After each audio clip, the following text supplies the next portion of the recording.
பெரியவா சரணம். பெரியவா வானொலியின் மாலை நிகழ்ச்சிகள் ஆரம்பமாகின்றன.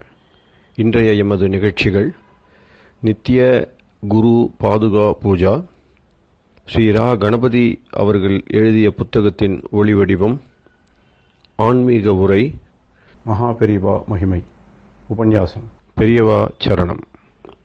பெரியவா சரணம். அடுத்த நிகழ்ச்சி நித்திய குரு பாதுகா பூஜை. शुक्लां भरदरं विष्णुं शशिवर्णं चतुर्भुजं प्रसन्नवदनं ध्यायेत् सर्वविघ्नोपशान्तये। ममोपात्त समस्त दुरितक्षयद्वारा श्री परमेश्वर प्रीत्यर्थं गुरुप्रसाद सिद्ध्यर्थं गुरुप्रीत्यर्थं गुरुपादपूजाम् अद्य करिष्ये। गुरुर्ब्रह्मा गुरुर्विष्णुर्गुरुर्देवो महेश्वरः गुरुः साक्षात् परब्रह्म तस्मै श्रीगुरवे नमः। अपारकरुणासिन्धुं ज्ञानदं शान्तरूपिणं श्रीचन्द्रशेखरगुरुं प्रणमामि मुदान्वहम्। सदाशिवसमारम्भां शङ्कराचार्यमध्यमाम् अस्मदाचार्यपर्यन्तां वन्दे गुरुपरम्पराम्. எல்லோரும் குருவை பெரிவாளை தியானம் பண்ணிண்டு அர்ச்சனை பண்ணுவோம். அஷ்டோத்திரம். பெரியவா அஷ்டோத்திரம் பல அஷ்டோத்திரங்கள் இருக்கு. அதுல எளிமையா சுலபமா எது இருக்கோ அதை நான் இப்ப சொல்றேன். எல்லோரும் இதை கேட்டுண்டே திருப்பி சொல்ல முடிஞ்சுவா சொல்லி சொல்லி பெரிவாளுக்கு பாதத்துல ஒவ்வொரு புஷ்பத்தை அர்ச்சனை பண்ணலாம். ओम श्री कांची कामकोटि पीठाधीश्वराय नमः. श्रीमत् चंद्रशेखरेन्द्र सरस्वती गुरुभ्यो नमः. संन्यासाश्रम शिखराय नमः. काषाय दंडधारिणे नमः. सर्वपीठापहारिणे नमः. स्वामिनाथ गुरवे नमः. करुणासागराय नमः. जगदाकर्षण शक्तिमते नमः. सर्वचराचर हृदयस्थाय नमः. ओम भक्त परिपालक श्रेष्ठाय नमः. धर्म परिपालकाय नमः. श्री जयेन्द्र सरस्वत्याचार्याय नमः. श्री विजयेन्द्र सरस्वती पूजिताय नमः. शिवशक्ति स्वरूपाय नमः. भक्ताभीष्ट प्रदायकाय नमः.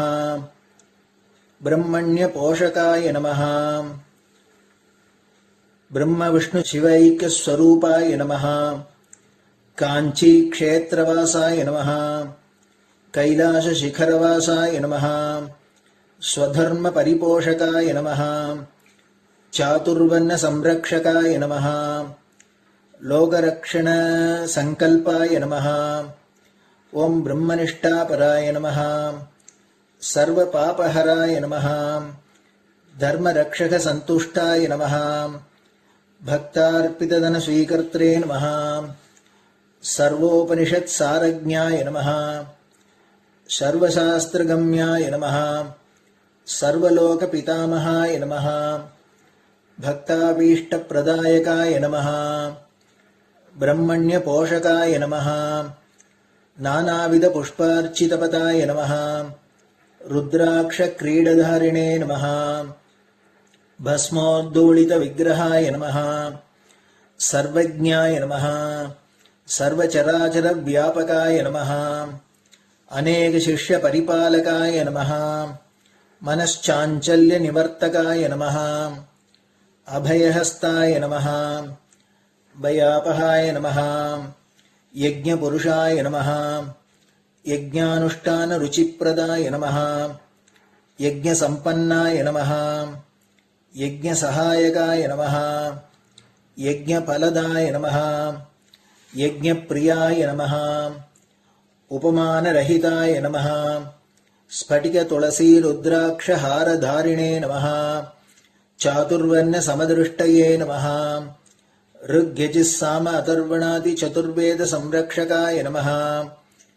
दक्षिणामूर्तिस्वरूपाय नमः जाग्रत् स्वप्न सुषुप्ति अवस्थातीताय नमः कोटिसूर्यतुल्यतेजोमय शरीराय नमः साधुसङ्गसंरक्षकाय नमः अश्वगज गोपूजा निर्वर्तकाय नमः गुरुपादुकपूजातुरन्तराय नमः कनकाभिषिक्ताय नमः स्वर्णबिल्वदलपूजिताय नमः सर्वजीवमोक्षदाय नमः मूकवाक्ताननिपुणाय नमः नेत्रदीक्षादानाय नमः द्वादशलिङ्गस्थापकाय नमः गानरसप्रियाय नमः ब्रह्मज्ञानोपदेशकाय नमः सकलकलासिद्धिताय नमः चातुर्वर्ण्यपूजिताय नमः अनेकभाषासम्भाषण कोविताय नमः अष्टसिद्धिप्रदायकाय नमः ओम श्री शारदामठसुस्थिताय नमः नित्यान्नदानसुप्रीताय नमः प्रार्थनामात्रसुलभाय नमः पादयात्राप्रियाय नमः नानाविधमतपण्डिताय नमः श्रुतिस्मृतिपुराणज्ञाय नमः देवयक्षकिन्नरकिंपुरुषपूज्याय नमः श्रवणानन्दकरकीर्तये नमः दर्शनानन्दाय नमः अद्वैतानन्दभरिताय नमः अव्याजकरुणामूर्तये नमः शैव वैष्णवादिमान्याय नमः श्रीशङ्कराचार्याय नमः दण्डकमण्डलोहस्ताय नमः वीणामृदङ्गसकलवाद्यनाथस्वरूपाय नमः रामकथारसिकाय नमः वेदवेदाङ्ग आगमादिसकलकलासतस्प्रवर्तकाय नमः हृदयगुहाशयाय नमः शतरुद्रीयवर्णितस्वरूपाय नमः केदारेश्वरनाथाय नमः अविद्यानाशकाय नमः निष्कामकर्मोपदेशकाय नमः लघुभक्तिमार्गोपदेशकाय नमः लिङ्गस्वरूपाय नमः सालग्रामसूक्ष्मस्वरूपाय नमः कालड्यां शङ्करकीर्तिस्तम्भनिर्माणकर्त्रे नमः जितेन्द्रियाय नमः शरणागतवत्सलाय नमः श्रीशैलशिखरवासाय नमः डमरुकनादविनोदाय नमः वृषभारूढाय नमः दुर्मदनाशकाय नमः आभिचारिकदोषहर्त्रे नमः मिताहाराय नमः मृत्युविमोचकशक्त्याय नमः श्रीचक्रार्चनतत्पराय नमः दासानुग्रहकारकाय नमः अनुराधानक्षत्रजाताय नमः सर्वलोकख्यातशीलाय नमः वेङ्कटेश्वरचरणपद्मषट्पदाय नमः श्री महात्रिपुरसुन्दरी समेत श्री चन्द्रमौलीश्वर पूजाप्रियाय नमः श्रीमच्चन्द्रशेखरेन्द्र सरस्वती सद्गुरु परब्रह्मणे नमः गुरुभ्यो नमः परमगुरुभ्यो नमः परमेष्टिगुरुभ्यो नमः परात्परगुरुभ्यो नमः गुरुपरम्पराभ्यां नमः गुरुपादुकाभ्यां नमो नमः. அடுத்தது ஊதுபத்தி இருந்தா அதை காமிச்சு தூபம், நெய் தீபம் இருந்தா காமிச்சு அதை நெய் தீபம் தீபம் காமிச்சுட்டு நைவேத்தியம் வெத்தலைப்பாக்கு பழம் இதுலேருந்து ஆரம்பிச்சு அவளுக்கு எது சௌரியமோ அதுபடி நைவேத்தியம் பண்ணலாம். அதுக்கு அடுத்தது கற்பூர ஹாரத்தி பண்ணி எல்லோரும் பிரதட்சிண நமஸ்காரம் பண்ணி பெரியவாள்கிட்ட பிரார்த்தனை பண்ணிண்டு எல்லோரும் க்ஷேமமா இருக்கணும், லோகம் பரம மங்களமா சௌக்கியமா இருக்கணும், எல்லோரும் வியாதி வெக்க இல்லாத ஆயுராரோக்கிய ஐஸ்வர்யத்தோட சாந்தம் அமைதியோட ஞான வைராக்கியத்தோட எல்லோரும் நல்லவர்களாயிருந்து நன்மையை அடையணும்னு பிரார்த்தனை பண்ணி இந்த பூஜையை தினம் செய்யலாம். குரு பிரம்மா குருர் விஷ்ணுர் குருர் தேவோ மகேஸ்வரः குரு சாட்சாத் பரபிரம்ம தஸ்மை ஸ்ரீ குரவே நமஹ. அபார கருணா சிந்தும் ஞானதம் சாந்தரூபிணம் ஸ்ரீ சந்திரசேகர குரும் பிரணமாமி முதான்வகம். சதாசிவசமாரம்பாம் சங்கராச்சாரிய மத்யமாம் அஸ்மதாச்சாரிய பர்யந்தாம் வந்தே குரு பரம்பராம். குரு பாத பூஜை நிறைவடைஞ்சது. பெரியவா சரணம். பெரியவா சரணம். பெரியவா வானொலியில் நேயர்கள் அடுத்து கேட்க இருப்பது ஸ்ரீ ரா கணபதி அவர்கள் எழுதிய புத்தகத்தின் ஒளி வடிவம். அளிப்பவர் ஸ்ரீமதி உமா சங்கர் அவர்கள்.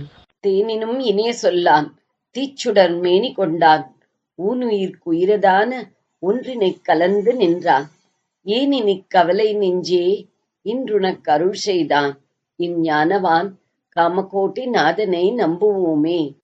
ஜெய ஜெய சங்கர ஹரஹர சங்கர. மகா பெரியவாளின் உபன்யாசங்களை ரா கணபதி அண்ணா தெய்வத்தின் குரல் என்ற பெயரில் 7 பாகங்களாக தொகுத்து நமக்கு அளித்ததின் முதல் பாகத்தின் அடுத்த பகுதி தேவதாமூர்த்திகள் அவதார புருஷர்கள். சம்பு சங்கரரானார். யோகம் என்றால் சேர்க்கை என்று அர்த்தம். ஜீவனானவன் பேதமற்று பிரம்மமான பரமாத்மாவுடன் சேர்ந்து விடுவதுதான் யோகம். பலனில் பற்றில்லாமல் நிஷ்காமிய கர்மம் செய்து அதன் மூலம் சித்த சுத்தி பெற்று பக்தி உபாசனை மூலம் மனசு ஒருமுகப்பட்டு ஈஸ்வரானுகிரகமும் பெற்றால் இறுதியில் இந்த அபேதமான யோக நிலையை அடையலாம். வேதத்தின் பரம தாத்பரியம் இதுவே. ஸ்ரீகிருஷ்ண பகவான் அர்ஜுனனுக்கு உபதேசித்த யோகம் இதுவே. பரம்பரையாக வந்த இந்த யோகமானது பின்னால் சிதிலமாயிற்று. அதை புனருத்தாரணம் பண்ணவே வந்திருக்கிறேன் என்றார் ஸ்ரீ கிருஷ்ண பகவான். பரமேஸ்வரன் வேறு, கிருஷ்ணன் வேறு அல்ல, இருவரும் ஒருவரே. கீதையிலேயே கிருஷ்ண பகவான் விஸ்வரூபம் காட்டும் போது என்னுடைய ஈஸ்வர ஸ்வரூபத்தை பார் என்கிறார். பஷ்யமே யோகம் ஐஸ்வரம். விஸ்வரூப தரிசனத்தில் லோகத்தை சம்ஹாரம் செய்யும் ருத்ரஸ்வரூபத்தையே கிருஷ்ணன் காட்டினார். இவ்வாறு ஈஸ்வர அபேதமாயிருக்கிற கிருஷ்ண பரமாத்மாவுக்கு ஆதியில் ஜகத்குரு என்ற விருது உண்டு. கிருஷ்ணம் வந்தே ஜகத்குரும் என்று ஸ்லோகம் கூட உண்டு. ஜகத்குருவான ஸ்ரீகிருஷ்ணன் பூர்வத்தில் இந்த யோகத்தை சூரியனுக்கு உபதேசித்தேன். மீண்டும் இப்போது கிருஷ்ணனாக உனக்கு உபதேசிக்க வந்தேன். எந்தெந்த காலத்தில் தர்மம் மிகவும் க்ஷீணிக்கிறதோ அப்போதெல்லாம் வந்து உபதேசிப்பேன் என்றார். ஸ்ரீ கிருஷ்ணாவதாரம் துவாபர யுக இறுதியில் நடந்தது. பிறகு கலியுகம் வந்தது. மறுபடியும் ஜீவ பிரம்ம அபேத யோகத்துக்கு நலிவு உண்டாயிற்று. 72 துர்மதங்கள் தோன்றின. அவை மிக பயங்கரமாக கிளம்பின. அசத்தர்ப்பமானவை எல்லாமே இப்படித்தான். ஆரம்பத்தில் தடபுடலாக இருக்கும், பிறகு இருந்த இடம் தெரியாமற் போகும். கலிகாலத்தில் இப்படி 72 துர்மதங்கள் தோன்றி வைதிக மதத்தை நலிவுறச் செய்ததை பரமேஸ்வரன் பார்த்தார். துவாபர யுகத்தில் ஏற்பட்ட நலிவு சாமான்யமானதுதான். எனவே ஏதோ சில சந்தர்ப்பங்களில் மட்டும் கிருஷ்ண பகவான் ஞானோபதேசம் செய்தால் போதுமானதாக இருந்தது. மற்ற சமயங்களில் அவர் ஆயர்பாடியில் லீலை செய்தார், துவாரகையில் ராஜ்யபாரம் செய்தார், பஞ்சபாண்டவர்களுக்காக தூது போனார். கலிகாலத்தில் இப்படி செய்தால் போதாது, அதிக இருட்டு இருப்பதால் நிறைய விளக்கு வேண்டும். ஒரு வாழ்நாள் முழுவதும் ஞானோபதேசம் ஒன்றுக்காகவே அவதாரம் செய்ய வேண்டும் என்று பரமேஸ்வரன் எண்ணினார். சர்வ வித்தைகளுக்கும் நாயகனான அந்த சதாசிவனே ஸ்ரீ ஆதி சங்கர பகவத் பாதர்களாக அவதரித்தார். ஸ்ரீ சங்கராச்சாரியர்கள் சிவாவதாரமே என்பதற்கு வேதத்திலேயே ஆதாரம் இருக்கிறது. யஜுர்வேதத்தில் உள்ள ஸ்ரீருத்ரத்தில் கபர்த்திக்கு நமஸ்காரம், யுக்தகேசனுக்கு நமஸ்காரம் என்று அடுத்தடுத்து வருகிறது. கபர்த்தி என்றால் ஜட்டாதாரி என்று அர்த்தம். சிவபெருமானை ஜட்டாதாரியாகவே பொதுவில் காண்கிறோம்.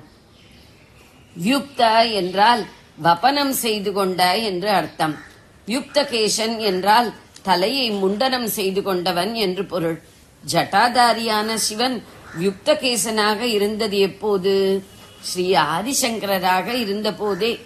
திரிகாலமும் உணர்ந்த வேதம் இதை முன்பே சொல்லிவிட்டது. பரமேஸ்வரமூர்த்தி ஆலமரத்தின் அடியில் தட்சிணாமூர்த்தியாக அசையாமல் இருந்தது. அதற்கு சம்பு என்று பெயர். ஷம் என்றால் நித்திய சுகம் என்று அர்த்தம்.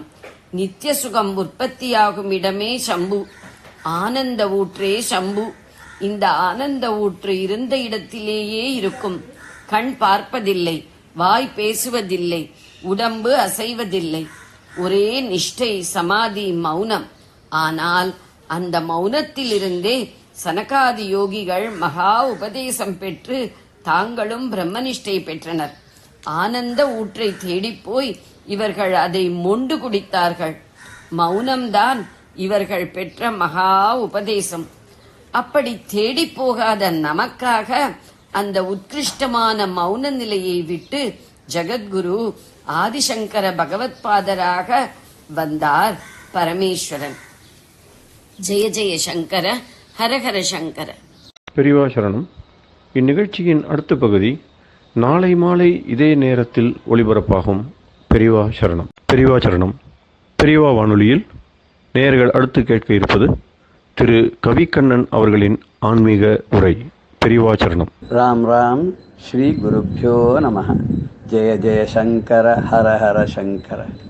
பெரியவா வானொலி நேயர்கள் அனைவருக்கும், மகா பெரியவாவுடைய பக்தர்கள் அனைவருக்கும் அடியேன் கவிக்கண்ணனின் அன்பு கலந்த நல்வாழ்த்துக்கள்.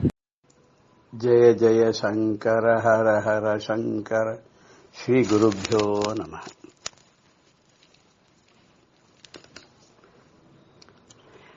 அபிராமி அன்னையை அனவரதமும் தன்னுடைய மனத்துக்குள்ளே ஒளிப்பிழம்பாக கண்டு மகிழ்ந்து லயித்து தன் வாழ்க்கையை அர்ப்பணித்தவர்தான் அபிராமி பட்டர்.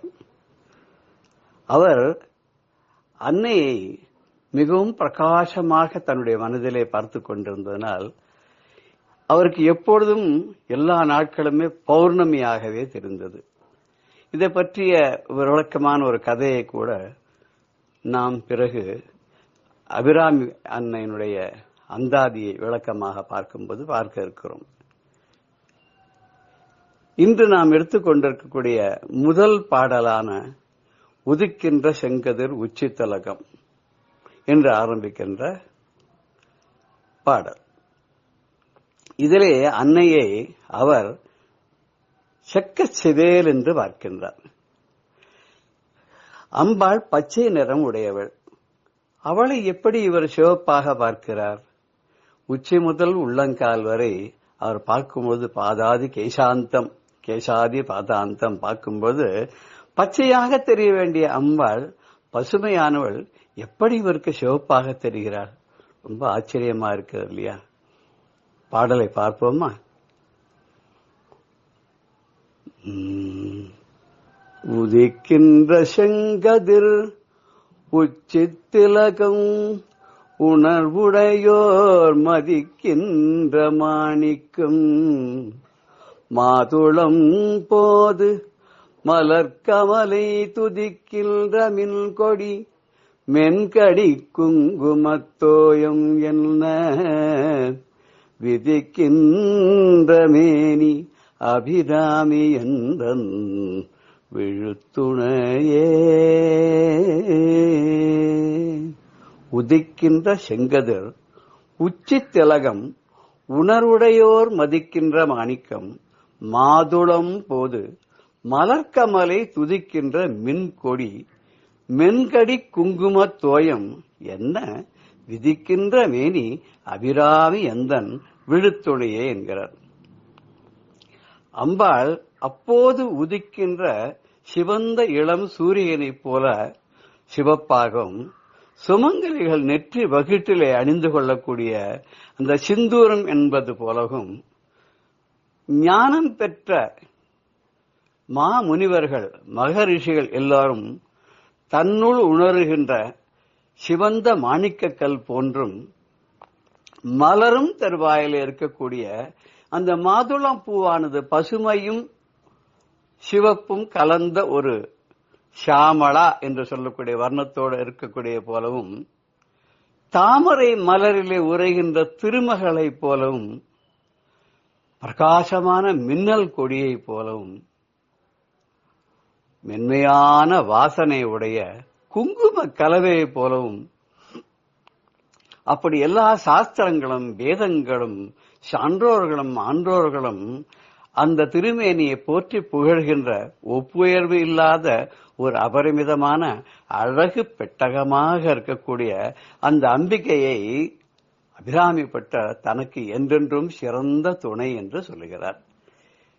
இந்த பாடலிலே லலிதா சகஸ்ரநாமத்தில் இருக்கக்கூடிய நாமாவளிகள் எல்லாம் அபிராமி பட்டராலே எவ்வளவு அழகாக கையாளப்பட்டிருக்கின்றன என்பதை பார்க்கும்போது மிகுந்த வியப்பு உண்டாகிறது. அம்பாள் உதிக்கின்ற செங்கதிர் சூரியனை போல இருக்கிறாள் என்று சொன்னார். அதையே உத்யத் பானு சகஸ்ராபா லலிதா சகஸ்ரநாமத்தில் 6வது நாமாவளி. சகஸ்ராபா உத்யத் பானு, 1000 சூரியன்கள் உதித்தது போன்ற பிரகாசம் பொருந்தியவள். அவ பானு மண்டல மத்தியஸ்தான 275வது நாமாவளி சொல்றது. சூரிய மண்டலத்துக்குள்ளேயே அவள் இருந்து கொண்டு சூரிய மண்டலத்துக்கே பிரகாசத்தை கொடுப்பவள். அதுக்கப்புறம் என்ன பண்றா அந்த அம்பிகை? உணர்வுடையோர் மதிக்கின்ற மாணிக்கம் சொன்னார் இல்லையா, அந்த உணர்வு வரணும்னா அவளுக்கு ஞானம் வரணும் இல்லையா. அஞ்ஞான இருளை நீக்கி அவளுக்கு ஞானத்தை தருபவளாக இருக்கிறாள் போது தமோபகா அப்படின்னு அது 361வது நாமமாக வருகிறது. பக்தர்களுடைய மனதிலே இருக்கக்கூடிய இருளை நீக்கி அவர்களுக்கு உள்ளொளியை பெருக்கக்கூடிய சூரிய கிரணமாக இருப்பதனால பக்தஹார்த்த தமோபேத பானுமத்து அப்படின்னு 404வது திருநாமம் லலிதா சகஸ்ரநாமத்தில் இருக்கு. அதுக்கப்புறம் அவர் உச்சித்தலகம் உணர்வுடையோர் மதிக்கின்ற மாணிக்கம்னர். உச்சித்தலகம்னா பெண்கள்லாம் இந்த வகிட்டுல பொட்டு வச்சுப்பா, சிந்தூரத்தை வச்சுப்பா. அதுக்கு சீமந்த ரேகைன்னு பேர். அந்த சீமந்த ரேகையில முதல்ல ஆரம்பத்துல அந்த சிந்தூர பொட்டு வச்சுப்பா, நல்லா பெருசா. அது மாதிரி இருக்கலாம். அது எப்படி இருக்கு அந்த உச்சித்தலகம்னா ஸ்ருதி சீமந்த சிந்தூரி கிருத பாதாப்ஜ தூளிகான்னு. அந்த சிந்தூர பொட்டு இருக்கு இல்லையா தலையில, அது அவ்வளவு அழகா இருக்கு. அது எப்படி அந்த வேதங்களாகிய தேவதைகள் எல்லாம் அம்பாளுடைய பாதத்துல தன்னுடைய தலையை பதித்து தன்னுடைய வணக்கங்களை எல்லாம் சொல்லும் போது அம்பாளுடைய அவ தலையில இருக்கிற பாத தூளிகள் அம்பாள் காலையும் அம்பாள் காலில் இருக்கக்கூடிய பாத தூளிகள் அவ தலைக்கெல்லாம் போயிடுத்து அப்படிங்கிற.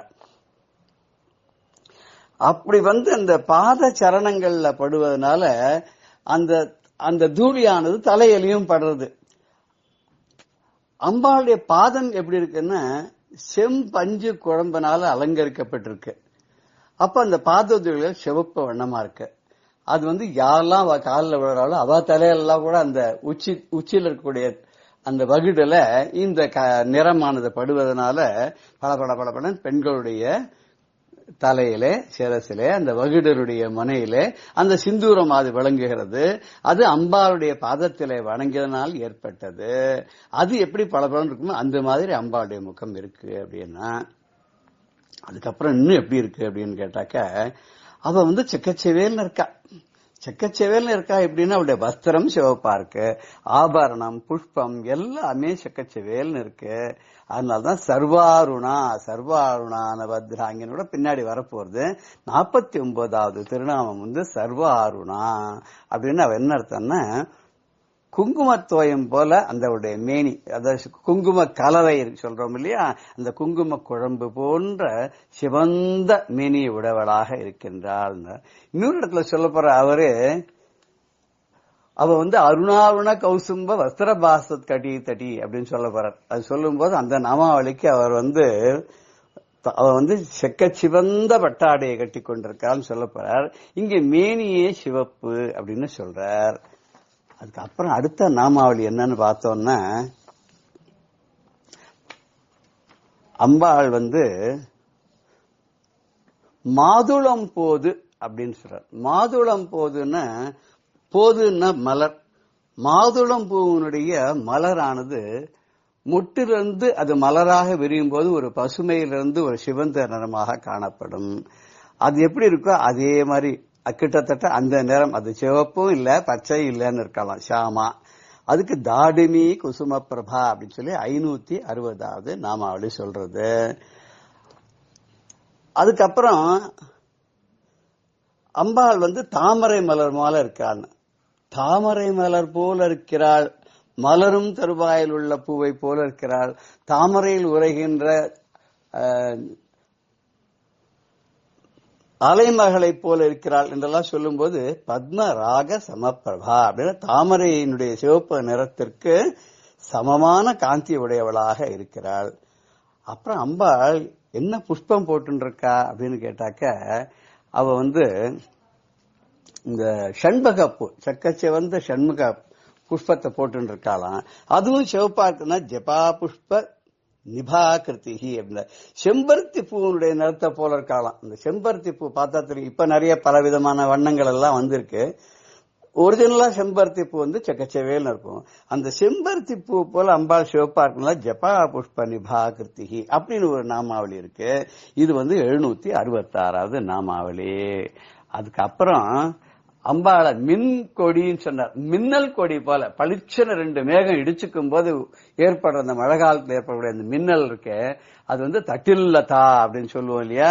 அத தட்டில்லதா சமருச்சின்னு லலிதா சஹஸ்ரநாமத்துல வருது இல்லையா. 107வது நாமாவளியாக அது இருக்கு. அதுக்கப்புறம் அம்பாள் மென்கடி குங்கும தோயம் சொன்னார். குங்கும கலவை போல இருக்குன்னா இது நம்ம தியான ஸ்லோகத்திலே பார்த்தோம்னா சகுங்கும விலேபனாம் அலிகச்சும்பி கஸ்தூரிக்காம்னு வருது இல்லையா. அதனால அந்த சகுங்கும விலேபனான்றது குங்கும குழசல் குழம்பு அப்படின்னு சொல்லலாம். அந்த மாதிரியாக அம்பாளுடைய நிறமானது சிவப்பாக இருக்கிறது அப்படின்னா அது மாத்திரம் இல்லையா, அவ எவ்வளவு அழகு, அவளுடைய அழகுக்கு ஒருவரும் ஒவ்வாதவல்லின்னு பின்னாடி சொல்ல போறாரு. அப்படிப்பட்ட அம்பாளானவள் ரொம்ப அழகா இருக்கலாம். அந்த அழகை பத்தி சொல்லி முடியாதுங்கிறார். அப்படிப்பட்ட அழகான மேனியுடைய அம்பாளுடைய அழகுக்கு என்ன ஒரு இது சொல்லலாம் உபமானம்னா, அழகுக்கெல்லாம் ஒரு களஞ்சியம் ஒரு பெட்டகமா இருந்ததுன்னா அதையே சொல்லலாமே அப்படின்னா மகா லாவண்ய சேபதி அப்படின்னு அம்பாள லலிதா சஹஸ்ரநாமத்தை சொல்றது இல்லையா. அந்த வார்த்தையை இங்க உபயோகப்படுத்துறார். அப்படி அம்பாளை சதா சர்வ காலம் கண்டு ரசித்து மனதிற்குள்ளே அவளையே தியானம் செய்து சதா சர்வகாலம் அவளுடைய நினைவாகவே இருக்கக்கூடிய அமிராமி பட்டருக்கு அம்பாள் சிவந்த மேனி உடையவளாகவே அவள் தெரிகிறாள். அப்படி சிவந்த மேனியுடைய அம்பாள் அவளுடைய பெருமையே அவளுடைய கருணை தான். கருணையினுடைய நிறமும் சிவப்பு தான். ஏதோ படம்லாம் நம்ம பார்த்துருவோம், வறுமையின் நிறம் சிவப்பு. இங்க கருணையினுடைய நிறம் தான் சிவப்பு அப்படின்னு எல்லாருமே சொல்லுவா. வேதங்கள்லாம் சொல்றது.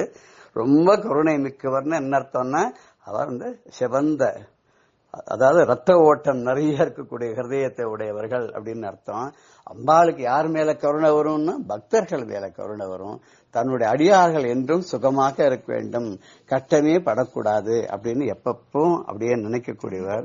இதை உணர்ந்த பக்தர்கள் இருக்கா இல்லையா, அவ எப்பவுமே அம்பாளை பற்றி கொண்டு அவளை நான் இனிமே விடவே மாட்டேன்னு அவ பாதமே கதின்னு இருப்பா. அந்த உண்மையான பக்தி வந்துடுத்துன்னு சொன்ன அப்ப தெளிவான ஒரு ஞானம் பிறக்கும். தெளிவான ஞானம் வரத்துக்கு பக்தி வேணும், பக்தி வரத்துக்கு தெளிவான ஞானம் வேணும். இதுதான் ஒரு சமயம் ராஜாஜி சொல்லும்போது, knowledge then it becomes fully matured becomes bhakti. If knowledge does not get transformed into bhakti, then it is useless. To believe that knowledge and bhakti are different is ignorance அப்படின்னு அவர் நான் நினைக்கிறேன் பஜகோவிந்தத்துக்கு முன்னேற சொல்லும்போது மாதிரி சொல்லியிருக்கார் அப்படின்னு நினைக்கிறேன். ஒரு அறிவானது நல்ல ஒரு முற்றியதானால் அப்ப பக்தி அங்க வரும். அப்ப அந்த நாலேஜ் என்ன ஆறுது அப்படி சொன்னா பக்தியாக மாறுறது. பக்தி இல்லாத ஞானமும் ஞானம் இல்லாத பக்தியும் பிரயோஜனமே இல்லை. பக்தி வேற ஞானம் வேற நினைக்கிறதே அது ஒரு விதமான அஜ்ஞானம் அப்படிங்கிற மாதிரி அவர் ஃபீல் பண்றாருன்னு சொல்றோம். சோ நாமளும் அம்பாளுடன் பக்தி வைத்து அந்த பக்தர்களில் ஒருவராக நாமும் இருந்து அபிராமி பட்டர் அளவுக்கு நம்மால் செல்ல முடியவில்லை என்றாலும் அவருடைய அந்தாதியை படித்து அவருடைய அபிராமி பதிகங்களை எல்லாம் படித்து அபிராமி அந்தாதியிலே நாம் இப்படியே ஒரு பாடலாக அனுபவித்துக் கொண்டு வரும்போது எவ்வளவு நாமாவளிகள் லலிதா சகஸ்ரநாமத்திலிருந்து வருகின்றதோ அத்தனையும் அதனுடைய பொருளையும் தெரிந்து கொண்டு எப்படி தமிழிலே அபிராமி அந்தாதியிலே அவர் அதை கையாண்டிருக்கிறார் என்பதையும் புரிந்து கொண்டோமானால் அபிராமி அந்தாதியை ஒரு முறை படித்தோமானாலே லலிதா சகஸ்ரநாமத்தையும் சேர்த்து ஒரு முறை சொன்னதுடைய பலன் கிட்டும் என்பதை மீண்டும் ஒருவரை உங்கள் எல்லோருக்கும் தெரிவித்துக் கொண்டு ஜெய ஜெய சங்கர ஹரஹர சங்கர ஸ்ரீ குருபியோ நமஹ. பெரியவா சரணம். இந்நிகழ்ச்சியின் அடுத்த பகுதி நாளை மாலை இதே நேரத்தில் ஒளிபரப்பாகும். பெரியவா சரணம். பெரியவா சரணம். அடுத்த நிகழ்ச்சி மகா பெரியவா மகிமை உபன்யாசம். வழங்குபவர் பிரம்மஸ்ரீ கணேச சர்மா அவர்கள். குண்டலி குமாரி குடிலே சண்டி சராச்சர சவித்ரி சாமுண்டே குணினி குஹாரிணி குஹ்யே குருமூர்த்தே பாம் நமாமி காமாட்சி. மூக பஞ்சசதியில மூகர்ஸ்வரர் காமாட்சி வேற இல்லை, குரு வேற இல்லை அப்படிங்கிற காமாட்சியை தான் எப்படி உபாசிச்சேன்னு பார்த்தேன் அப்படின்னா குருமூர்த்தே பாம் நமாமி காமாட்சி அப்படிங்கிற அப்பேற்பட்ட அந்த காமாட்சியா இருக்கிற குருவாயிருக்கிற பெரியவா ஆற்காடுல யாத்திரையை முடிச்சுண்டா. யாத்திரையை முடிச்சுண்டு திருவள்ளூர் வந்தா. திருவள்ளூர்ல வைத்திய வீரராகவர் பெரிய க்ஷேத்திரம். அந்த திருவள்ளூர் வந்து தரிசனம் பண்ணிட்டு அதுக்கப்புறம் திருமழிசைங்கிற இடத்துக்கு வந்தா.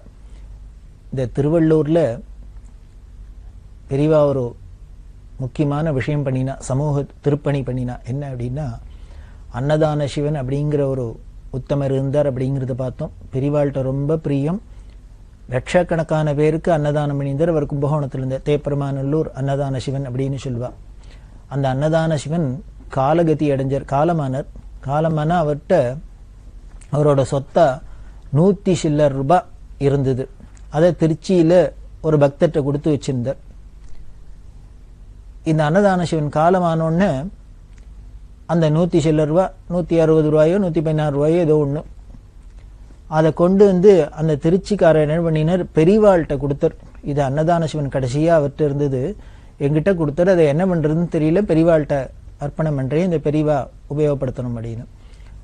உடனே பெரியவா என்ன பண்ணா, அவர் இத்தனை நாள் எல்லாருக்கும் சாதெல்லாம் போட்டிருக்கார், அதுக்கு ஒரு சிகரமா என்ன பண்ணா அப்படின்னா, திருவள்ளூர்ங்கிற இடத்துல ஹரிஜன காலனியில ஒரு குளம் இருந்தது. அவெல்லாம் உபயோகப்படுத்துறாப்புல ஒரு குளம்.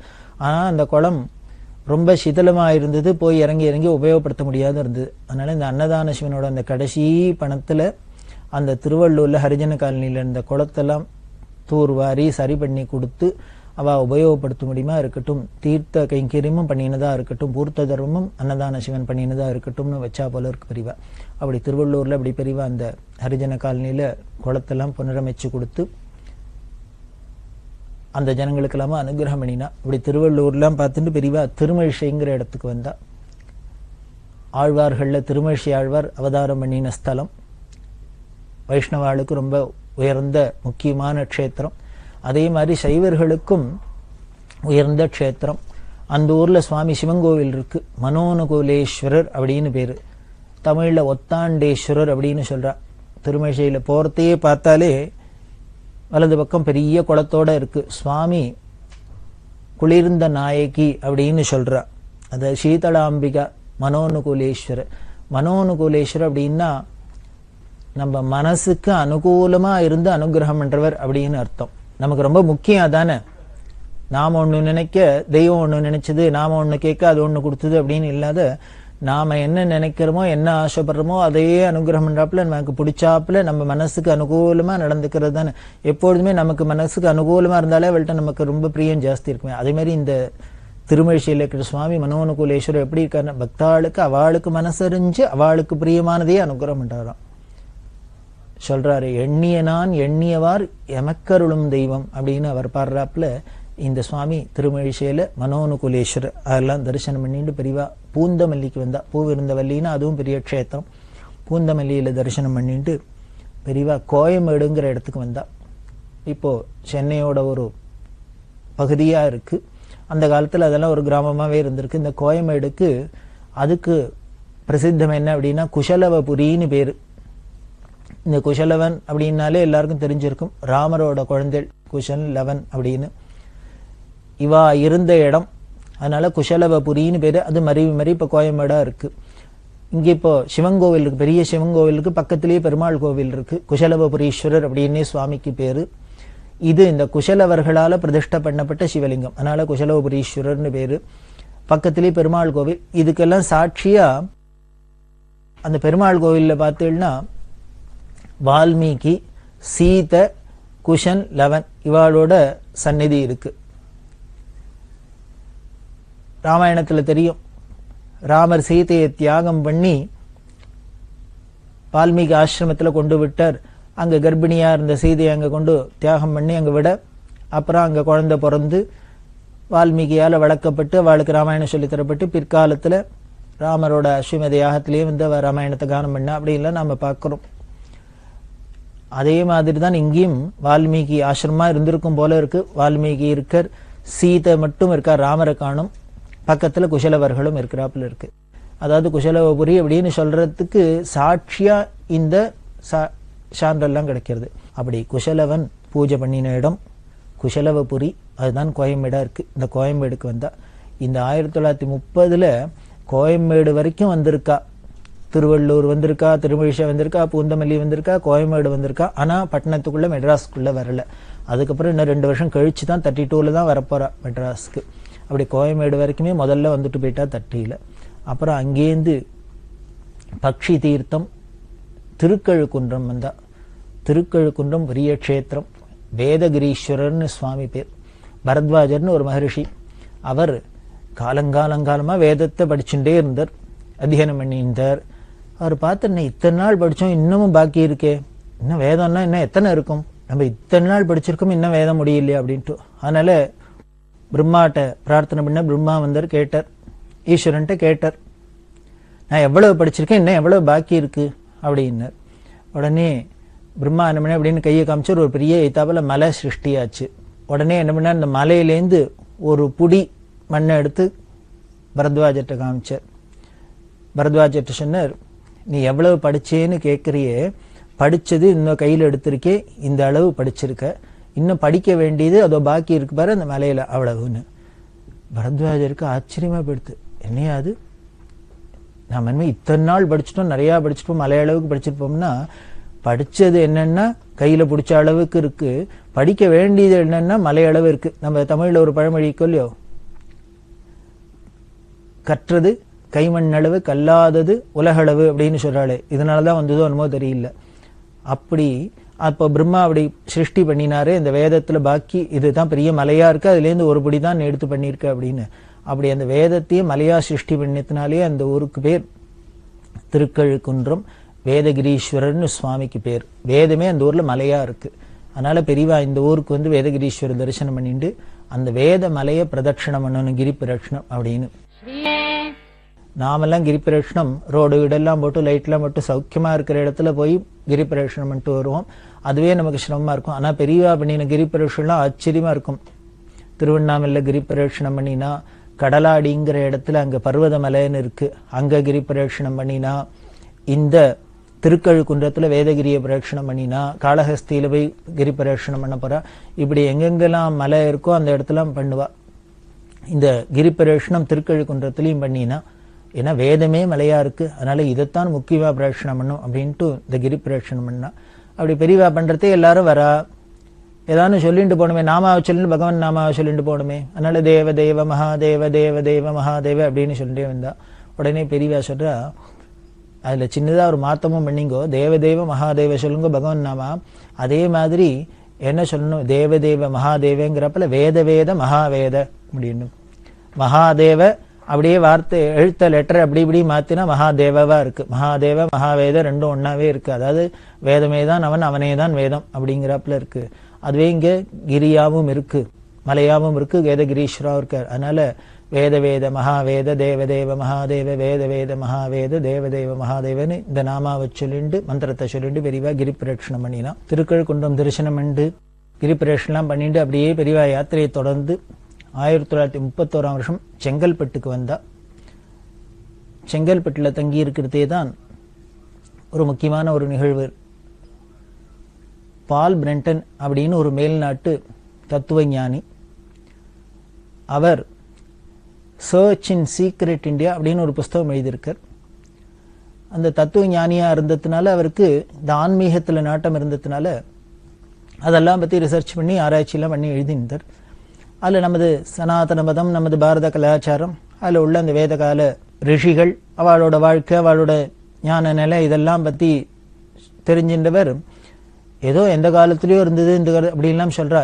இப்போ இருக்குமா, இப்பவும் அது மாதிரி மனுஷாலாம் இருக்க முடியுமா, இதெல்லாம் இப்பவும் சாத்தியமா அப்படின்னு தெரிஞ்சுக்கணுங்கிறதுக்காக பாரத தேசத்துக்கு யாத்திரை பண்ணி வந்தார். வந்து இந்த தெய்வீக பூமியில பல பேர் யாத்திரை பண்ணி பல ஊருக்கு போய் பல மகான்கள்லாம் பேட்டி கண்டு எல்லாம் பண்ணிட்டு வரத்தே இந்த தட்சிண தேசத்துக்கு தென்னிந்தியாவுக்கு வரத்தே KS வெங்கட்ரமணி அப்படிங்கிற ஒரு பெரிய ஸ்காலர், அவரோட அறிமுகம் ஏற்பட்டு அவர் பால் பிரெண்டன்ட்ட பேசிட்டு இருக்கிறதே வெங்கட்ரமணி பால் பிரெண்டனும் இந்த விஷயங்கள்லாம் சொல்லிட்டு வெங்கட்ரமணி பெரியவா பக்தர். அவர் சொன்னார், மாதிரி எங்க குருநாதர் இருக்கார் பெரியவா, காஞ்சி பெரியவா, அவளையும் வந்து நீங்க பார்க்கலாம், உங்களுக்கு உபயோகமா இருக்கும் அப்படின்னு சொல்ல KS வெங்கட்ரமணியோட தூண்டுதலால பால் பிரெண்டன் பெரியவாளை வந்து செங்கல்பட்டுல தரிசனம் பண்ணிட்டு. ஆனா வெங்கட்ரமணி சொன்னார், ஒரு வெள்ளக்காரெல்லாம் பெரியவா இது வரைக்கும் பார்த்தாளா, அவளுக்கு தனியா இன்டர்வியூ கொடுப்பாளா, பேட்டி கொடுப்பாளா எனக்கு தெரியாது, நான் போய் பெரியவாள்கிட்ட கேட்டுன்னு வரேன், அவள் உத்தரவு பண்ணா உங்களை அழிச்சுன்னு போறேன் அப்படின்னு பெரியவாள்கிட்ட வந்து கேட்டு அழிச்சுன்னு வரனா. அதனால வந்து பெரியவாள்கிட்ட தரிசனம் பண்ணிட்டார். பால் பிரெண்டன் பெரியவாளை பார்த்தோன்னே ஒரு வசீகரம், அந்த அகத்தழகு முகத்துல அப்படின்னு சொல்லுவாளே, அந்த உள்ளுக்குள்ள அப்படியே ஆனந்தமயமா இருக்கிறவா, சாந்தமா இருக்கிறவாளை பார்த்தாலே தெரியும். நம்ம கோயில விக்கிரகங்கள்லாம் பார்க்கிறவே சிரிச்ச முகமா ஸ்மைலிங் ஃபேஸா இருக்கே, அப்படி பெரியவாளை பார்த்தோன்னே இவருக்கு தெரிஞ்சது அந்த உள்ள அனுபவம். பெரியவாள்கிட்ட வந்து நமஸ்காரம் பண்ணார். அவர் கொண்டு வந்த எல்லாத்தையும் சமர்ப்பணம் எல்லாம் பண்ணிவிட்டு முதல்ல சொன்னார், எனக்காக பெரியவா டைம் ஒதுக்கி என்னோட பேசுறதுக்கு ஒத்துனதே எனக்கு பெரிய பாக்கியம், அதனால அதுக்கு நன்றி சொல்றேன் அப்படின்லாம் சொல்லிவிட்டு பேச்சு விஷயம்லாம் ஆரம்பிச்சுது. அப்படி ஆரம்பிக்கிறதே பால் பிரெண்டன் பெரியவாள்கிட்ட கேட்டார், உலகத்தோட எதிர்காலத்தை பத்தி கேட்டார். ஏன்னா உலகம் போற போக்க பார்த்தா பயமா இருக்கு, எல்லாருக்கும் ஒரு கோபமும் இந்த தீவிரவாதம்லாம். அப்போ இவர் சொல்றது பால் பிரெண்டன் 1931லயே சொல்றார் அப்படின்னா இந்த காலகட்டத்தில் எப்படி இருக்கலாம் அப்படின்னு பார்த்தாலே அவெல்லாம் தாங்க முடியாது. எல்லாருக்கும் கோபதாபங்கள்லாம் ஜாஸ்தியா இருக்கு, எல்லாரும் கண்டதே காட்சி கொண்டதே கோலம்லாம் போறா, இதெல்லாம் இப்படி எல்லாம் இருக்கு. அப்படி இருக்கிறதே இதுல இதெல்லாம் தப்பிச்சு பிற்கால சந்ததிகள்லாம் எப்படி நிம்மதியா வாழ முடியும், சாந்தமா வாழ முடியும், சந்தோஷமா இருக்க முடியும். அதனால அந்த எதிர்காலத்தை பத்தி பெரியவா சொல்லணும், எப்போ இதெல்லாம் சரியாகும் அப்படின்லாம் கேட்டதுக்கு பெரியவா உடனே பதில் சொன்னா, இதெல்லாம் சரியாகணும்னா, சீர்படணும்னா, அமைதியா இருக்கணும்னா என்ன பண்ணும்னர், உலகத்துல வல்லரசுகள்லாம் சொன்னமே பெரிய பெரிய நாடுகள்லாம் அவ என்ன பண்றான, தங்களோட ஜனங்களை பாதுகாக்கிறதுக்கு உணவு உடை இருப்பிடம் இதுக்கெல்லாம் செலவழிக்கிறத விட மிலிட்ரிக்கு செலவழிக்கிறது தான், ஆயுதத்தை வாங்கி குமிக்கிறதுல அதுக்கு ரிசர்ச் பண்றதுலயும் இப்படி அழிக்கக்கூடிய இந்த பாமை கண்டுபிடிக்கலாமா, அந்த பாமை கண்டுபிடிக்கலாமா, இத்த பண்ணலாமா, இந்த ஏவுகணையா அந்த ஏவுகணையா இப்படி செலவழிக்கலாம். இப்படி வல்லரசுகள்லாம் ராஜாங்கமே வயலன்ஸுக்கு சண்டைக்கு உண்டான உபகரணங்களையும் அதையும் இதையும் சாதனைக்கு பணத்தை செலவழிச்சுண்டு டயத்தை செலவழிச்சுண்டு அதுல முழு முயற்சியில ஈடுபட்டு சாதாரண ஜனங்கள்லாம் அமைதியா இருக்கணும் சாந்தமா இருக்கணும்னு எதிர்பார்த்தா எப்படி நடக்கும்னு, அது எப்படி சீர்பட முடியும் அப்படின்னு உடனே அவருக்கு யோஜனை பண்ணினார். இது நியாயமான கேள்வி தானே, இவர் ஒரு கேள்வி கேட்டா எப்ப சாந்தமாகும் அப்படின்னா பெரியவா எதிர்கேள்வி இப்படி கேட்டா. உடனே அவருக்கு விஷயம் தெரிஞ்சவராச்சு. ஒன்ன பண்ணார், சரி அப்போ இந்த ஆயுதத்தெல்லாம் ஒழிச்சு போட்டுடலாமான்னு. இனிமே நீர்மூழ்கி கப்பல்லாம் ஒடிச்சுட்டும் இந்த ஏவுகணைகள்லாம் அழிச்சுட்டும் எல்லாத்தையும் தூக்கி போட்டுட்டாக்க, எல்லாத்தையும் டெஸ்ட்ராய் பண்ணிட்டாக்க சாந்தமாயிடுமா, அமைதியாயிடுமா அப்படின்னு அடுத்த கேள்வி. உடனே அதுக்கு பெரியவா சிரிச்சுட்டே சொல்றா, நீ எல்லா ஆயுதங்களையும் ஒழிச்சு கட்டிட்டா கூட சண்டை நடுவும் நீ நினைக்கிறியா? நிற்காது அப்படின்னு. என்ன இப்போ ஆயுதங்கள்லாம் இருக்கு அதனால சண்டை போடுறோம் அப்படிங்கிறோம். அப்போ ஆயுதத்தெல்லாம் ஒழிச்சுட்டா சண்டை நடுனா நிற்காதுன்னா ஏன் அப்படின்னார். ஆயுதத்தெல்லாம் ஒழிச்சுட்டால மட்டும் சண்டை நிற்காது. அப்போ ஆயுதம் இருக்கிறதுனாலே எல்லாரும் சண்டை போடுறா? இல்லை, சண்டை போடணுங்கிற குணம் இருக்கிறதுனால சண்டை போடுறா. அப்படி சண்டை போடுறதுக்கு ஆயுதம் கிடைக்கலன்னா என்ன பண்ணுறா? அவளுக்கு கையில கிடைச்ச கல்லோ கம்போ எதையோ எடுத்துன்னு ஒருத்தருக்கு ஒருத்தர் அடிச்சுப்பாளே வழியே சண்டை நிற்காது அப்படின்னு சொன்னா. உடனே இதுவும் அவருக்கு தூக்கி ஆறி போட்டது ஆச்சரியமா இருந்தது. அப்ப என்ன பண்ணலான்னார், ஒரே வழி அப்படின்னார். ஆன்மீகம் ஒண்ணுதான் ஒரே வழி. எல்லாருக்கும் முதல்ல சண்டை போடணுங்கிற குணம் போகணும், அதுக்கு அன்பு வளரணும், ஒருத்தருக்கொத்தர் புரிஞ்சுக்கணும், சகிப்புத்தன்மை இருக்கணும், அண்டர்ஸ்டாண்ட் பண்ணிக்கணும். அந்த அண்டர்ஸ்டாண்ட் பண்ணிக்கிறதோ முதல்ல நாமளே நம்மளை புரிஞ்சுக்கணும், உலகத்தை புரிஞ்சுக்கணும், அடுத்த வாழை புரிஞ்சுக்கணும். இப்படி எல்லாம் இதெல்லாம் நடந்து ஸ்பிரிச்சுவலி எல்லாருக்கும் உள்ளுக்குள்ள ஒரு விழிப்புணர்வு வந்து எழுச்சி வந்து எல்லாருக்கும் அன்பு வந்தால்தான் அமைதி திரும்புமே வழிய அமைதியா இருக்க முடியுமே வழிய உள்ளுக்குள்ள ஒரே கொந்தளிச்சுன்னு மனசுல கொந்தளிப்பு இருக்கிறது, வெளியில எல்லா இடத்துலயும் அமைதி இருக்கணும், சாந்தம் இருக்கணும் அப்படின்னா சுபேட்சம் இருக்கணும்னா முடியுமோ? இங்க இப்ப பாருங்கோ, பெரியவா ஏதோ 31ல சொன்னது இன்னைக்கு கூட எப்படி பொருந்துறாப்புல இருக்க வாத்திருக்கால ஞானிங்கிறதுக்கு ஒரு சாட்சியா இருக்கு. இன்னைக்கு நாம என்ன பண்றோம், இந்த பிரச்சனைகளுக்கெல்லாம் காரணம் இதுவாக்கும் அதுவாக்கும்னு என்னமோ பட்டி பண்ணோம் போட்டுன்னு ஆராய்ச்சி பண்ணிட்டு இப்படி பண்ணா சரியா போயிடுமா, அப்படி பண்ணா சரியா போயிடுமா அப்படின்லாம் பார்த்துட்டு இருக்கோம். ஒரு நாளும் போகாது. எல்லாருக்கும் மனசுல ஜனங்களுக்கு ஒரு நெறி இருக்கணும், ஒழுக்கம் இருக்கணும், சீலம் இருக்கணும், நல்ல குணங்கள் இருக்கணும். அதை வளர்க்கறதுக்கு தான் ஆன்மீகம் அப்படின்னு. அதாவது இப்போ சித்தாந்தத்துல, மாடர்ன் சித்தாந்தத்துல சொல்றாளே, அரசியலும் ஆன்மீகமும் கலக்கப்படாது அப்படின்னு சொல்றா. ஆன்மீகம் கலக்காத அரசியலால எந்த சாதனையும் பண்ண முடியாது. காரணம், இந்த ஆன்மீகம்ங்கிறது மனுஷனை பொறுத்தது. சோ அவனுக்கு ஒவ்வொரு தனி மனிதன் அளவுல அவன் நேர்மையாயிருந்து, ஒழுக்கமாயிருந்து, சீலத்தோட இருந்து, நல்ல பண்போட குணவானா இருந்தால்தான் அவன் இருக்கிற அந்த சமுதாயமும் நல்லபடியா இருக்குமே வழியா, அது இல்லாத தனிமனிதர்கள் ஒழுக்கம் இல்லாத, அவள்கிட்ட குணம் இல்லாத, சீலம் இல்லாத எப்படி சொசைட்டி நன்னா இருக்கும், அப்புறம் நாடு நன்னா இருக்கும், உலகம் நன்னா இருக்கும், அமைதியா இருக்கும், சுபேட்சமா இருக்கும், சாந்தமா இருக்கும்? இருக்கவே முடியாது. ஊழலை ஒழிக்கணும் அப்படின்னா அப்ப எப்படி ஒழிக்கிறது? ஊழலை ஒழிக்கணும் அப்படின்னா ஊழல் இனிமேல் லஞ்சம் வாங்கினா தப்பு, ஊழல் பண்ணினா தப்பு அப்படிங்கிறது ஒரு சீலம் மனசுல இருக்கணும். அப்ப எப்ப வரும்னர், இதெல்லாம் பார்த்துட்டு ஒரு ஈஸ்வரன் ஒருத்தர் இருக்கார், அதனால ஈஸ்வரனுக்கு பயப்படணும், நாம பண்ணக்கூடாது, இது பண்ணினா பாப்பம் அப்படிங்கிற ஒரு பயம் இருந்து, பக்தி இருந்து, இதெல்லாம் வந்தால்தான் நமக்குள்ள ஒரு கட்டுப்பாடு வரும், நெறிமுறை வரும். அப்படி வந்துடுத்துனாலே சமுதாயம் சரியா இருக்கும். அதைத்தான் இங்க பெரியவா சொல்றா 1931ல பால் பிரண்டட். அதனால ஆன்மீகம் மூலியமா ஜனங்களுக்கு பரஸ்பரம் நல்ல எண்ணங்கள் வளரணும், அன்பு வளரணும், அமைதி வந்துடும், தானே வந்துடும் அப்படின்லாம் சொல்லி அவருக்கு அட்வைஸ் பண்றா. இதுக்கு தான் நாம பிரயத்தனம் பண்ணணும். இதைத்தான் இந்த பாரத தேசம் பல காலங்களா பண்ணிட்டு இருக்கு. அப்படி இல்லை, இருந்த காலத்துல அமைதியா தான் இருந்து அது போக விட்டு தான் இப்படி எல்லாம் சீர்கட்டு இருக்கு. நமக்கு ஹிஸ்டரியே சொல்ல நிதர்சனமா தெரியும். கைப்புண்ணு கண்ணாடி வேணுமா என்ன இல்லை அப்படி எல்லாம் சொல்ல. அப்புறம் பல விஷயங்கள் அவர் பேசிட்டு யோகாபியாசத்துல அவருக்கு ரொம்ப ஈடுபாடு ஏற்பட்டு, அதுல ரொம்ப அனுபவம் ஏற்பட்டு, சித்தி பெற்ற சாதிச்சவாளை தான் பார்க்கணும்னு ஆசைப்படுறேன், அவ மூலியமா தான் அதுக்குள்ள ஒரு நிலைமையை அடையணும், பலனை அடையணும்னு ஆசைப்படுறேன் அப்படின்னு சொல்ல, எனக்கு பெரியவா அதை சொல்லித்தரணும் அப்படின்னு சொல்ல பெரியவா சொன்ன, நான் ஒரு மடாதிபதியா இருக்கிறதுனால ஒரு தனி மனிதனுக்கு என்னால கான்சென்ட்ரேட் பண்ணி பண்றது இல்லை, முடியாது, அந்த சம்பிரதாயமும் இல்லை அப்படின்னு சொல்ல, நான் அப்ப யாரை அடையலாம் அப்படின்னு சொல்ல, இப்பவும் இருக்காளா அப்படின்னுட்டு நிச்சயம் இருக்கான்னு சொல்லி அப்ப சொல்றா பெரியவா, 2 பேர் எனக்கு தெரிஞ்சிருக்கா அப்படி உயர்ந்த நிலையை அடைஞ்சவா இப்பவும் இந்த காலகட்டத்துல. அதுல ஒரு மகான் தென் தேசத்துல வனாந்தரத்துக்குள்ளேயே இருக்கார்.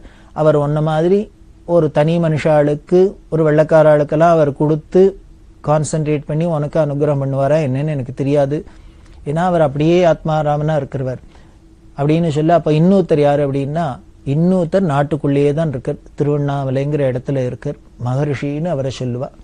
அதனால உனக்கு அவசியம் நீ அவரை போய் பாரு, அவரை போய் பார்த்து அவரை சரணாகதி பண்ணினா நீ என்னென்ன ஆசைப்படுறியோ அதெல்லாம் கிடைக்கும் அப்படின்னு சொல்ல, இப்படி பெரியவா சொன்னதுக்கு அப்புறம் தான் ரமண மகர்ஷியை பால் பிரிண்டன் அப்புறம் வந்து பார்க்குற.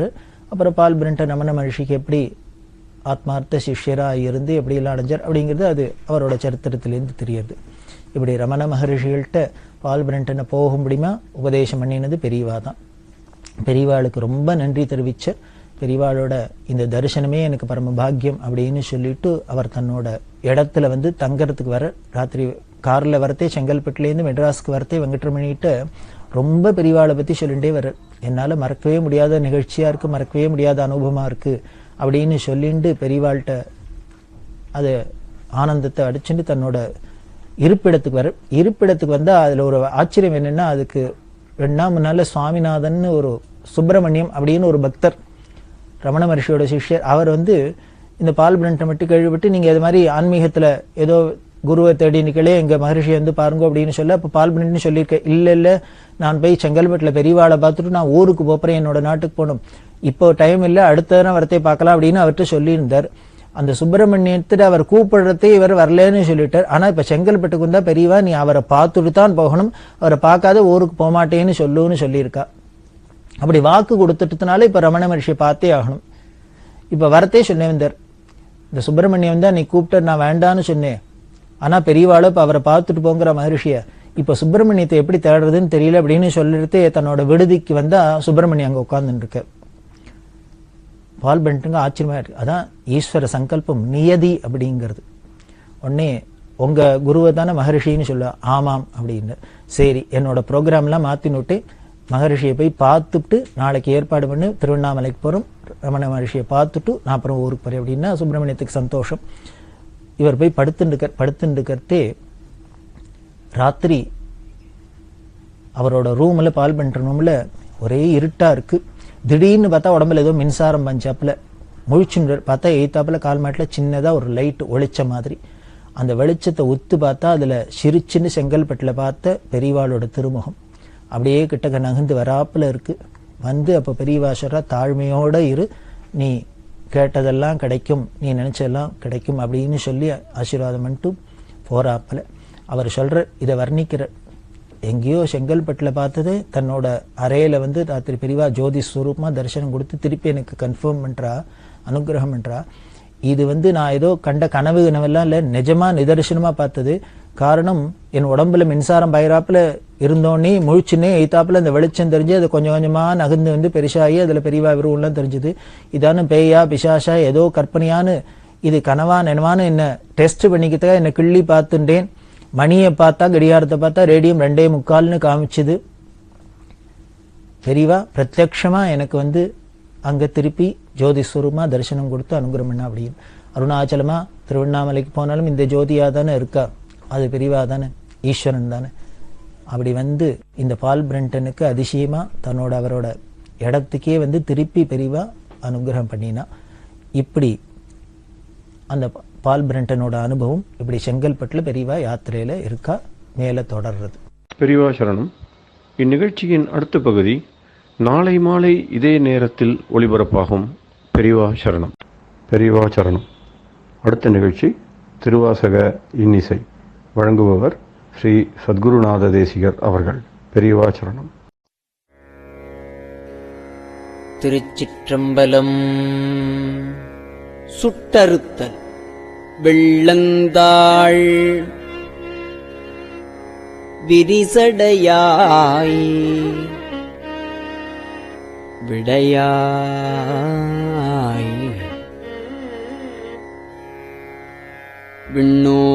விண்ணோர் பெருமானே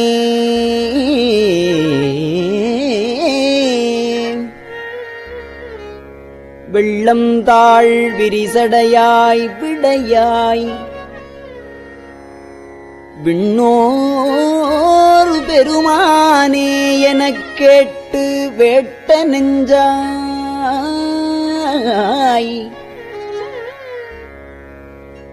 பள்ளந்தாள் உருபுனலில்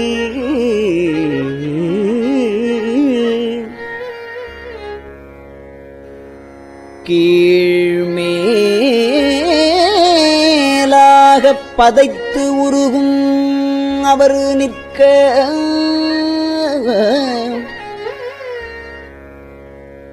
என்னை ஆண்டாய்க்கு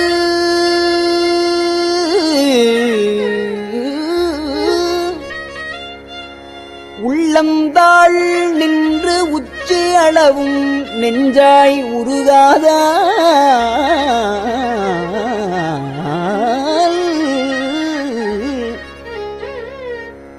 உடம்பெல்லாம் கண்ணாய் அண்ணா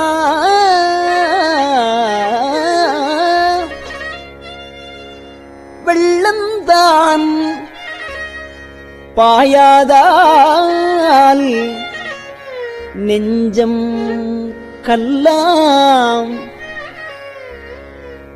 கண்ணையும் மரமாம்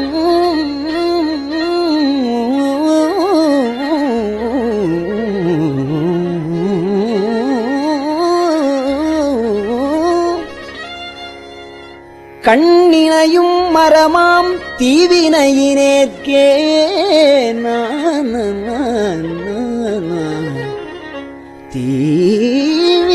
தீவினையினேற்கே வினையிலே கிடந்தேனை புகுந்து நின்று போது நான் வினைக்கேடன் என்பாய் போல இணையன் நான் என்று உன்னை அறிவித்து என்னை ஆட்கொண்ட எம்பிரான் ஆனாய்க்கு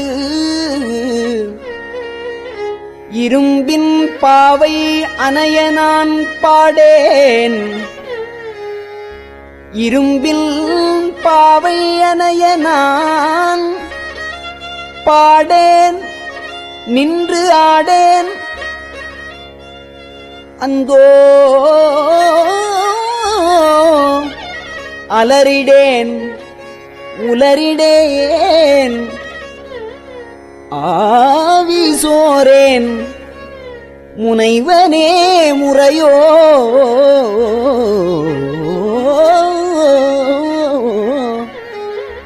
நான் ஆனவாறு முடிவறியேன் முதலந்தம் ஆயினானே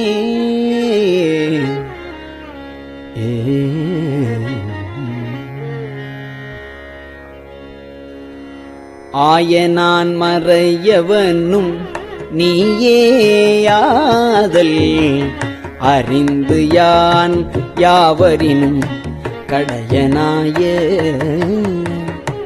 நாயினேன் ஆதலையும் நோக்கி கண்டு நாதனே நான் உனக்கோர் அன்பன் என்பேன் ஆயினேன் ஆதலால் ஆண்டு கொண்டாய்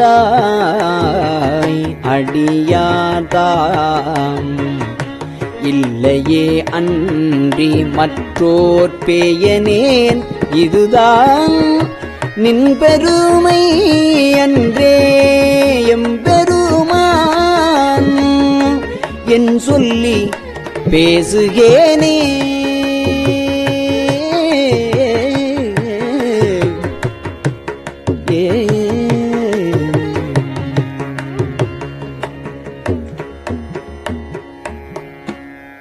பேசிற்றாம் ஈசனே எந்தாய் எந்தை பெருமானே என்று என்றே பேசிப் பேசி பூசிற்றாம் திருநீரே நிறைய பூசி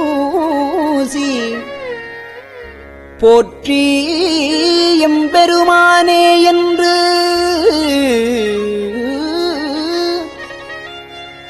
பின்றா நேசத்தால் பிறப்பிறப்பை கடந்தார் தம்மை நேசத்தார் பிறப்பு இறப்பை கடந்தார் தம்மை கடந்தார்தம்மை ஆண்டானே அவாவெள்ளக் கள்வனேனை மாசற்ற மணிக்குன்றே எந்தாய் அந்தோ என்னை நீ ஆட்கொண்ட வண்ணம்தானே வண்ணந்தான் சேயதென்று வெளிதே என்று அநேகன் ஏகன் அணு அணுவில் இறந்தாய் என்று அங்கு எண்ணந்தான் தடுமாறி இமையோர் கூட்டம் எய்துமாறு அறியாத எந்தாய் உன்றல் வண்ணந்தான் அது காட்டி எந்தாய் உன்றன் வண்ணம்தான் அது காட்டி வடிவு காட்டி மலர்கழல்கள் அவை காட்டி வழியற்றேனை திண்ணந்தான் பிறவாமல் காத்து ஆட்கொண்டாய் எம்பெருமான் என் சொல்லி என் சொல்லி சிந்திக்கேனே சிந்தனை நிந்தனக்காக்கி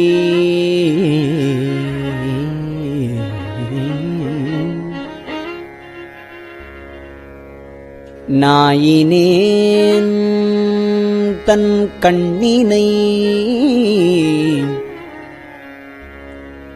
நின் திருப்பாதப் போதுக்கு ஆக்கி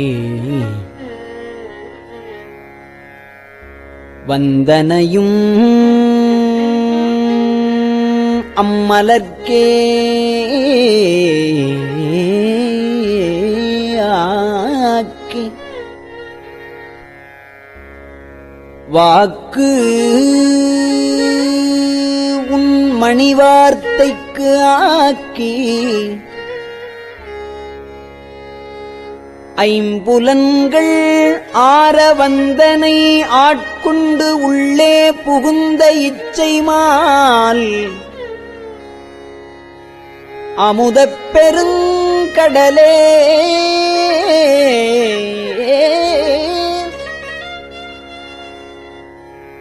மலையே உன்னை தந்தனை செந்தாமரைக்காடு அனையமே நீ தனிச்சுடரே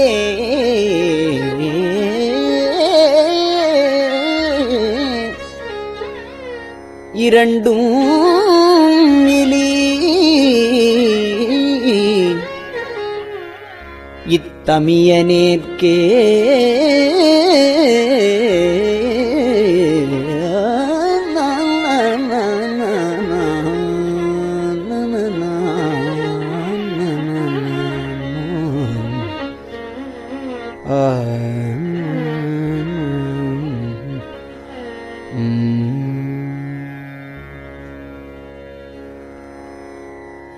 தனியனேன் பெரும் பிறவி பௌவத்து எவ்வத் தடந்திரையால் எற்றுண்டு பற்றொன்று இன்றி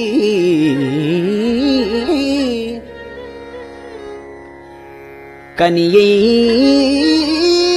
நேர்த்துவருவாயார் என்னும் காலால் கலக்குண்டு காமவான் சுரவின் வாய்ப்பட்டு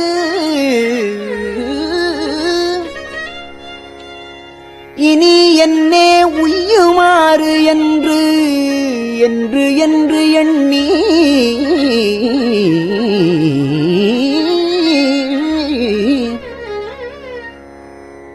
உய்யுமாறு என்று என்று எண்ணி அஞ்செழுத்தின் புனை பிடித்துக் கிடக்கின்றேனை முனைவனே முதல் அந்தமில்லா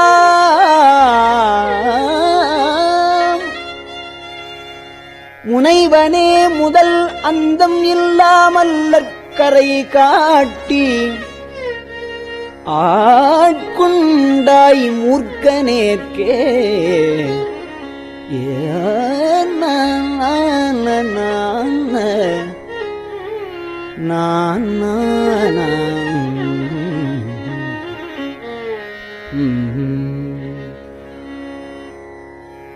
கேட்டாரும் அறியாதான் கேடொன்றில்லான்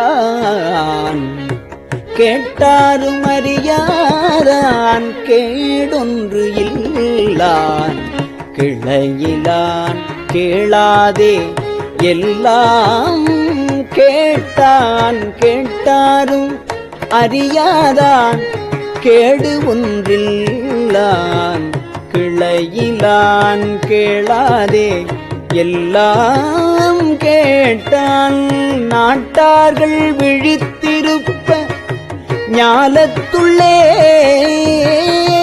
நாயினுக்கு தவிசிட்டு நாயினேற்கே காட்டாதன எல்லாம் காட்டி காட்டாதன எல்லாம் காட்டி பின்னும் கேளாதன எல்லாம் கேட்பித்து என்னை மீட்டேயும் பிறவாமல் காத்து ஆட்கொண்டால் எம்பெருமான் செய்திட்ட இச்சைதானே இச்சைதான் இது ஒப்பது உண்டோ கேட்கின் மிகு காதல் அடியாதம் அடியனாக்கி அச்சம் தீர்த்து ஆட்கொண்டால் அமுதம் ஊரி அகம் நெகவே புகுந்தாண்டான் அன்பு கூற அச்சன் ஆண் பெண் அலி ஆகாசமாகி ஆரழலாய் அந்தமாய் அப்பால் நின்ற செச்சை மாமலர் புரையும் மேனி எங்கள் சிவபெருமான் எம்பெருமான் தேவர் கோவே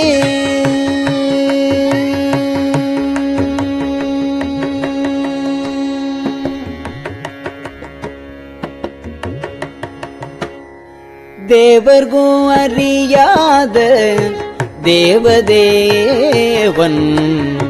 தேவர்கோ அறியாத தேவதேவன் செழும் பொழில்கள் பயந்து காத்து அழிக்கும் மற்றை செழும் பொழில்கள் பயந்து காத்து அழிக்கும் மற்றை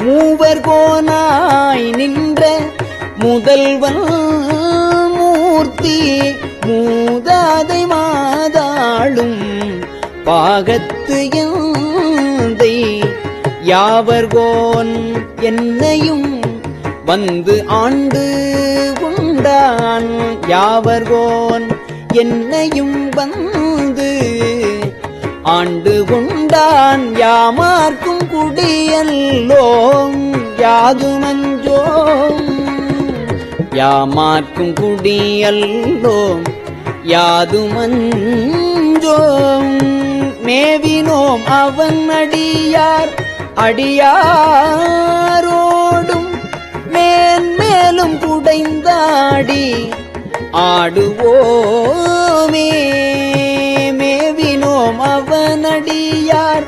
அடியாரோடும் மேன்மேலும் குடைந்தாடி ஆடுவோமே, மேன்மேலும் குடைந்தாடி ஆடுவோமே.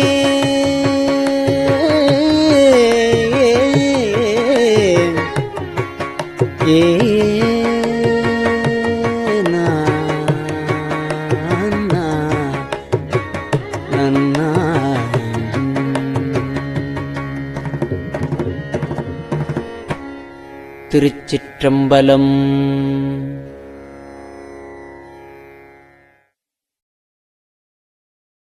பெரியவா சரணம். இந்நிகழ்ச்சியின் அடுத்த பகுதி நாளை மாலை இதே நேரத்தில் ஒளிபரப்பாகும். பெரியவா சரணம். பெரியவா சரணம். பெரியவா வானொலியின் இன்றைய நிகழ்ச்சிகளின் நிறைவாக திருப்பொன்னூசல் வழங்குபவர் சத்குருநாத தேசிகர் அவர்கள். பெரியவா சரணம். திருச்சிற்றம்பலம். திருப்பொன்னூசல். சீரார் பவளம் கால் முத்தம் கயிறாக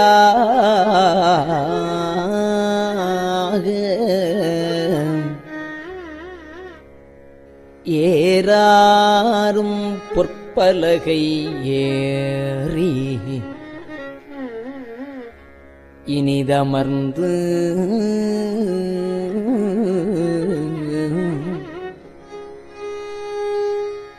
சீரார் பவளம் கால் முத்தங்கயிறாக ஏறாரும் பொற்பலகை ஏறி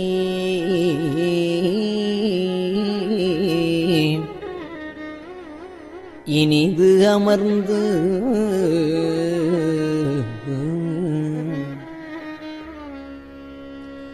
நாராயணன் அறியான் நான் மலர்த்தாள், நாராயணன் அறியான் நான் மலர்த்தாள்,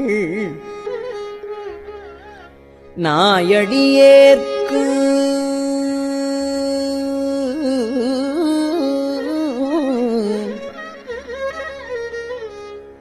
ஊராகத் தந்தருளும் உத்தர கோசமங்கை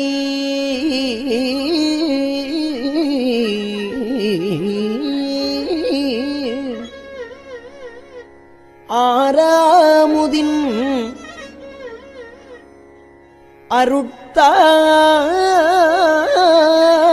அருட்தாளினைப் பாடி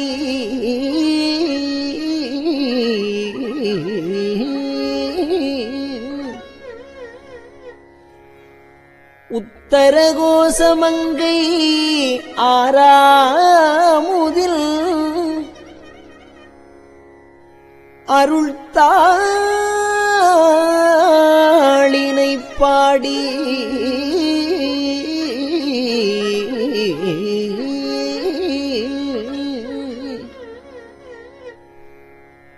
போரார் வேர்க்கண்மடவி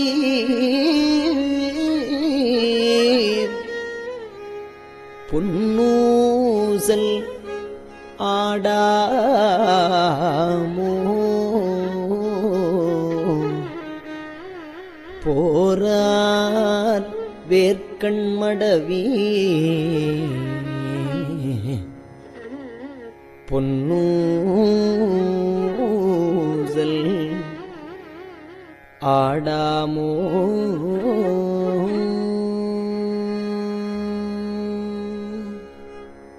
திருச்சிற்றம்பலம்.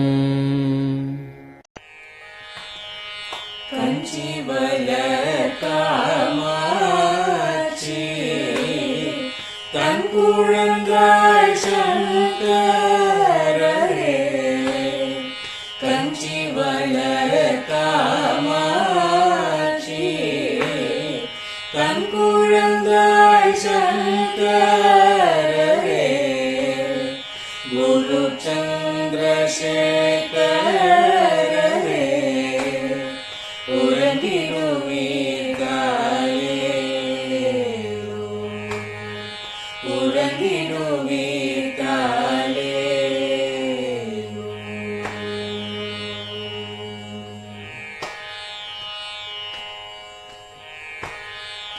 ஆதிகுரு சங்கரராய் அன்றொரு நாள் வந்தவரே 68 ஏகபதி காலே ஏழுலகம் பூப்பவரே காப்பவரே கடப்பவரே எல்லோர்க்கும் அருள்பவரே உறங்கிடுவீர்களே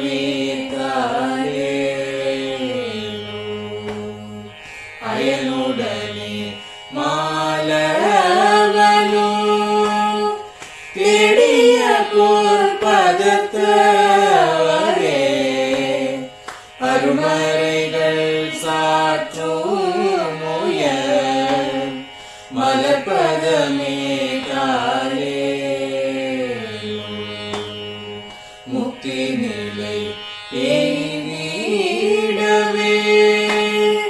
சக்தி தரும் சத்குருவே முக்தி நிலை எய்திடவே சக்தி தரும் சத்குருவே நித்தமெங்கள் நாவீசையில் நித்திரை கொள்தாளே நித்தமெங்கள் நாவீசையில் நித்திரை கொள்தாளே நித்தமெங்கள் நாவீசையில் நித்திரை கொள்தாளே